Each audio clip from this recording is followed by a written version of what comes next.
হঠাৎ করে ঠিক হলো আমরা মুর্শিদাবাদ ঘুরতে যাব, কিন্তু ট্রেনের টিকিট বুক করতে গিয়ে দেখি তেমন কোনোই ট্রেনের টিকিট অ্যাভেলেবেল নেই। শেষ পর্যন্ত কি করব, শেষ পর্যন্ত আমরা হাওড়া কাটিহার এক্সপ্রেস বুক করলাম স্লিপার ক্লাসে। তারপরে আমরা চলে গেলাম 26শে জানুয়ারি রিপাবলিক ডেতে ভালো করে মুর্শিদাবাদটা ঘুরে আসার জন্য। আমি ট্রেনের লিস্টগুলো দিয়ে দিলাম যেগুলো হাওড়া থেকে মুর্শিদাবাদ বা শিয়ালদা থেকে মুর্শিদাবাদ নিয়ে যায় খুব কম সময়ের মধ্যে। 25 তারিখ জানুয়ারির রাত্রিরে আমরা হাওড়া কাটিহার এক্সপ্রেস ধরলাম 11টা 35-এ, আর সেটা আমাদের আজিমগঞ্জে পৌঁছে দিল 4টে মতো। ট্রেন থেকে নেমে হাঁটা লাগালাম ফেরিঘাটের দিকে যাব বলে। ওখান থেকে নৌকা ধরে নদীর ওপারে যাব। নৌকার ওপরে বাঁশের ভেলার মতো কেমন একটা বানানো, এটাকে এক্স্যাক্ট কি বলে আমি ঠিক জানি না, আপনারা যদি জানেন তাহলে কমেন্ট সেকশনে লিখুন। তারপরে আমরা ওখানে ওপারে পৌঁছে আমাদের টোটো অলরেডি বুক করা ছিল, সেই টোটোতে করে হোটেল হিস্টোরিক্যালে আমরা পৌঁছালাম। আমাদের ট্যুরটা ছিল 2 রাত্রি 3 দিনের। আমরা 25 তারিখে 11টা 35-এ ট্রেনে উঠেছিলাম, আর আমাদের ফেরাটা ছিল 27 তারিখে। আমরা শিয়ালদায় এসে পৌঁছালাম 3টে 45-এ ভোরবেলাতে। প্রথম দিন আমরা দেখে নিয়েছিলাম খোশবাগ, মহাপ্রভু জগৎবন্ধু ধাম, কিরিটের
সব কথাগুলোই আমরা যে গাইড নিয়েছিলাম উনার থেকে আমরা জানতে পারি।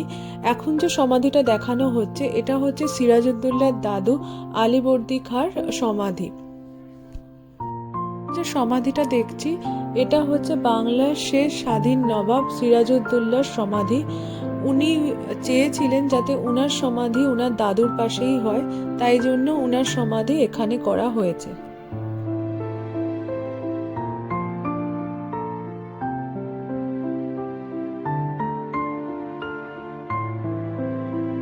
সমাধিগুলো দেখতে পাচ্ছেন, ইনারা ছিলেন সিরাজউদ্দৌলার দেহরক্ষী। মাঝখানে যে সমাধিটা দেখতে পাচ্ছেন উনার নাম ছিল গুলাম হোসেন। পলাশির যুদ্ধে ষড়যন্ত্রে বাংলার শেষ স্বাধীন নবাব সিরাজউদ্দৌলা হেরে যাবার পর তিনি ছদ্মবেশে এই ভাগীরথী নদীর তীরে এক নৌকা করে প্রাণ বাঁচাবার চেষ্টা করেন, কিন্তু তিনি তার নাগরাই খুলতে ভুলে যান। মাঝি সেই নাগরাই দেখে বুঝে যান যে তিনি আসলে নবাব, আর লোভ সামলাতে না পেরে মির্জাফরের হাতে নবাবকে ধরিয়ে দেন। পরে বকশিস হিসাবে সেই মাঝিকেও মির্জাফররা হত্যা করে। এটা সেই মাঝিরই সমাধি। তারপরে আমরা গেলাম শ্রী শ্রী জগৎবন্ধু ধামে। ওখানে আমরা কিছুক্ষণ ছিলাম। ওখানে দেখলাম খুব সুন্দর ফুলের বাগান, অনেক ধরনের ফুল আছে। যদিও ওই সময় মন্দির বন্ধ ছিল। আমরা ফুলের বাগানেই ওখানে কিছু ফটো তুললাম, তারপরে আমরা এদিক ওদিক একটু ঘুরে নিলাম। তারপরে আমরা কিছুক্ষণ ওখানে থাকার পরে আমরা বেরিয়ে এলাম।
আমরা পৌঁছে গেলাম কাশিমবাজার রাজবাড়িতে। ওখানে গিয়ে আমরা লাঞ্চটাও সেরে নিলাম। এটাকে হেরিটেজ হোটেলের তকমা দেয়া হয়েছে। আপনারা চাইলে ওখানে রাতও কাটাতে পারেন, কিন্তু আমাদের লাঞ্চের এক্সপিরিয়েন্স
জানুয়ারি সকাল সকাল উঠে রেডি হয়ে ব্রেকফাস্ট করে বেরিয়ে পড়লাম হাজারদুয়ারি আর বাকি জায়গাগুলো দেখার জন্য। আমরা যে হোটেলে ছিলাম ওখান থেকে হাজারদুয়ারি একদমই কাছে, টোটোতে মাত্র 2 থেকে 3 মিনিট মতো লেগেছিল। হাজারদুয়ারি শুক্রবার বন্ধ থাকে, তাই শনিবার ওটা আমরা দেখার প্ল্যান করেছিলাম। 25 টাকা করে টিকিট, আর সকাল 9টা থেকে 5টা পর্যন্ত বিকেলবেলা খোলা থাকে। হাজারদুয়ারি এক সুবিশাল 3তলা প্রাসাদ, যেখানে 1000টি দুয়ার বা দরজা আছে। সেখান থেকেই হাজারদুয়ারি নামটা এসেছে, যার মধ্যে 100টি নকল দরজা আছে। এই প্যালেসে কি আছে ভেতরে? এই প্যালেসে কোনো হিরে বা কোনো সোনার জিনিস নেই, আছে আইভরির জিনিস, আর আছে দেশি বিদেশি বিখ্যাত শিল্পীদের অয়েল পেন্টিং। আমরা গাইড নিয়েছিলাম, উনি 150 টাকা মতো নিয়েছিলেন আমাদের থেকে। আমরা প্রায় 10 জন মতো ছিলাম। উনার থেকেই এই সব তথ্যগুলো আমরা জানতে পারি। ডান দিকে সাদা রঙের ইমামবাড়া দেখা যাচ্ছে, এটি মুসলমানদের ধর্মস্থান। এই ইমামবাড়া বছরে 10 দিনের জন্য খোলা থাকে মহরমের সময়।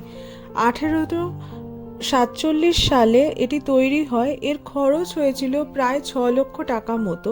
বঙ্গের মধ্যে সবচেয়ে বড় ইমামবাড়া এটি। এটার দৈর্ঘ্য বা লেন্থ হচ্ছে প্রায় 207 মিটার। মাঝখানে রয়েছে ক্লক টাওয়ার, যার চারদিকে 4টে ঘড়ি ছিল আগে, কিন্তু এখন শুধু সামনেরটাই রয়ে গেছে। সেটাও আবার খারাপ হয়ে গেছে, চলে না। 1838 সালে তৈরি হয় এই ক্লক টাওয়ার। সামনে ভাগীরথী নদী। নাবিকরা যখন এখান দিয়ে যাওয়া আসা করতেন, তখন এই ক্লক টাওয়ার দেখে তারা সময়টা বুঝতে পারতেন। এটি বিদেশি কামান, মনে করা হয় ইংরেজরা পলাশির যুদ্ধের সময় এটা ব্যবহার করেছিল।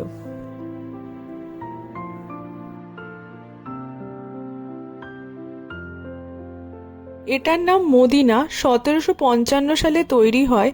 সিরাজউদ্দৌলার মায়ের নাম ছিল আমিনা বেগম। উনি মানত করেছিলেন উনার ছেলে যদি সিংহাসনে বসতে পারে, তাহলে মদিনা থেকে মাটি আনিয়ে সিরাজউদ্দৌলার হাত দিয়ে মুর্শিদাবাদে একটা ছোট মদিনা বানিয়ে দেবেন। একবারই এই কামানটা জলে ছাড়া হয়েছিল, যাতে কারুর কোনো ক্ষতি না হয়, কিন্তু ছাড়ার পর এত বিকট শব্দ হয়েছিল, যার ফলে এখানের আশেপাশে যত গর্ভবতী মহিলারা ছিলেন তাদের গর্ভপাত হয়ে গেছিল। তাই এটার নাম দেওয়া হয়েছিল বাচ্চা বলি তোপ।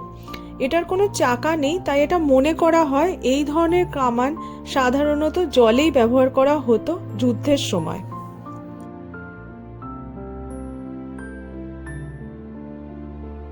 হলুদ মসজিদ, এটা সিরাজউদ্দৌলার সময় তৈরি হয়।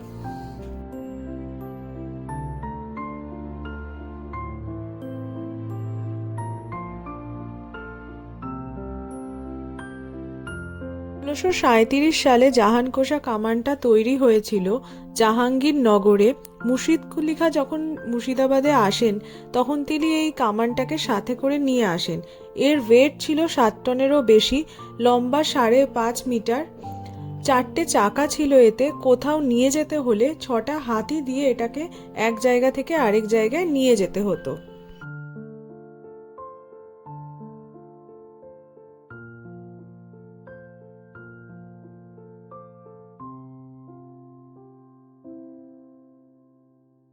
সতেরোশো তেইশ থেকে 1724 সালের মধ্যে বাংলার প্রথম নবাব মুর্শিদ কুলি খাঁ কাতরা মসজিদ নির্মাণ করেছিলেন। এখানে 2টো মিনার দেখতে পাচ্ছেন। আগে এখানে 4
গোলাপ ফুলের বাগান ও চিড়িয়াখানা। এটা সকাল 9টা থেকে বিকেল 5:30 পর্যন্ত খোলা থাকে। টিকিট হচ্ছে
জগৎ শেঠের পুরো নাম মহাতবচাঁদ জগৎ শেঠ।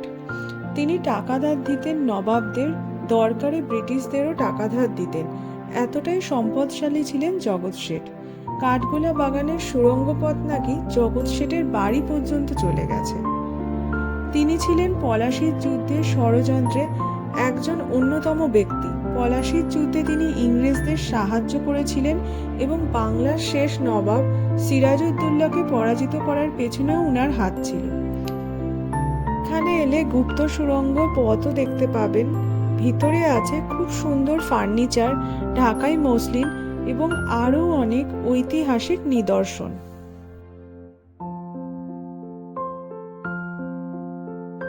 মির্জাফর আর তার পরিবারের সকলের সমাধি আছে। একদম শেষে গেলাম মতিঝিল পার্কে লাইট অ্যান্ড সাউন্ড শুনবো বলে, কিন্তু গিয়ে হতাশ হয়ে গেলাম কারণ লাইট অ্যান্ড সাউন্ড বন্ধ ছিল। এখানে টিকিট হচ্ছে 30 টাকা করে। এই পর্যন্ত ছিল আমাদের মুর্শিদাবাদ ট্যুর। তারপর রাতে 11টার সময় তিস্তা তোরসা ট্রেন ধরে আমরা কলকাতায় ফিরে এলাম।